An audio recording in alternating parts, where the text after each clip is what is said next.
Elles sont de retour. Un monde en paix. Samedi soir, c'est le rendez-vous de l'année des Français, l'élection de Miss France. Et cette année, c'est la révolution au pays du brush laqué et du sourire forcé. Je vous explique tout sur les chamboulements du royaume de la courgette. On commence par le changement de direction. Sylvie Tellier, la directrice du comité Miss France, a décidé de quitter le navire pour se consacrer à une carrière entrepreneuriale et pour des raisons personnelles. Il se dit en coulisses qu'elle et Alexia Laroche-Joubert, la nouvelle présidente de la société Miss France, ne peuvent pas se blairer. On a dit un monde en paix les filles. Cindy Fabre, Miss France 2005, va prendre la direction du concours début 2023, ce qui évitera un meurtre à coups de diadème. Le comité Miss France a décidé de changer le règlement du concours pour être en phase avec son temps. Ou peut-être suite à l'action en justice de l'association Oser le féminisme entamée en 2021. L'association reproche à Endemol de bafouer les droits du travail à travers ce concours. Parce que le droit du travail s'oppose à toute forme de discrimination relative aux mœurs, à l'âge, à la situation familiale ou encore à l'apparence physique. Même si tout le monde sait que les personnes avec un physique facile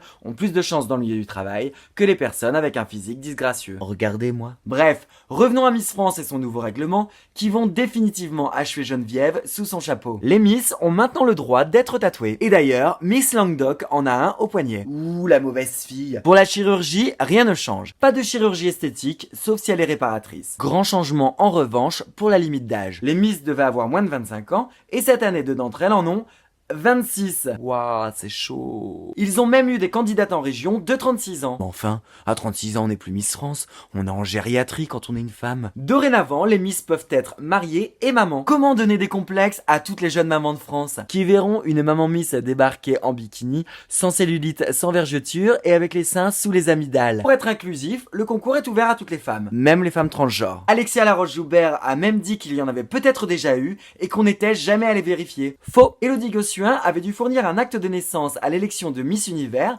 parce qu'un certain Donald Trump, à l'époque président du concours, avait lancé une rumeur de transidentité sur la jeune française. Une Miss peut dorénavant poser nue si c'est pour la bonne cause. Et j'ai vraiment hâte de connaître les bonnes et les mauvaises causes. D'ailleurs, si on pouvait arrêter de se formaliser dès qu'on voit un bout de sein ou de fesse, ce serait bien. La Miss devra toujours mesurer au moins 1m70. Mais c'est pour des questions logistiques. Impossible de retoucher les robes le soir du concours. En revanche, pas de critère de poids. La Miss devra faire au moins 1m70 de hauteur et pourra faire 1m70 de largeur. La magie des tissus en élastane. La seule chose qui ne changera pas dans ce concours, c'est l'animateur. Jean-Pierre Foucault, qui n'a pas pris un cheveu blanc, heureusement que les laboratoires Garnier existent, sera aux manettes pour les 3 heures de direct. Bravo donc au comité Miss France qui a su se mettre au diapason avec ce nouveau règlement, puisque nous retrouverons donc encore cette année un homme âgé entouré de jeunes femmes. Le reflet parfait de l'univers de la télé et d'une société toujours bien présente. Allez, la vie est belle.